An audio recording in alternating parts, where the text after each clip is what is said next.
Yabona uma uhlutshwa sisilwane,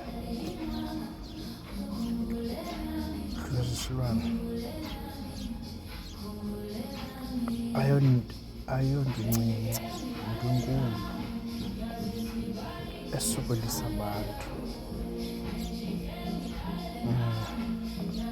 Sokolisa abantu loo nto leyo. Mawuhlutshwa sisilwane uhlutshwa yinto enkulu.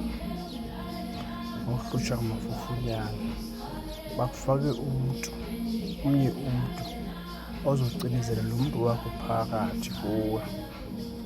Once bamcinezele lo mntu apha kuwe phakathi, amafufunyana, izilwane, uzoliwa. La mafufunyana and acinezele ezaa silwane acinezele idlozi lakho, athi take over amafufunyana. Athi take over, kukufa ke oko. Once athi take over amafufunyana apha emzimbeni wakho, uzofa. Uyakwazi uthatha imela uzinqumle apha emqaleni, uyakwazi uzixhoma, uyakwazi nojula etreyinini, uyakwazi ujula emotweni, uzube amafufunyana angene apha kuwo, athi take over. Ufumaniseke ulahla nemali, uyayilahla imali upha abantu, ayakuchitha amafufunyana anjalo, a-dangerous.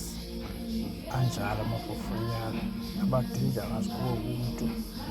Akuchitha kwiinto zakho zonke, boyfriend, akuchithe emalini, akuchithe yonke into yakho. A-dangerous lawo. Siyawakhupha ke thina la mafufunyana lawo. Ezo nyoka sizilahle phaa emakwini, awunobaphila.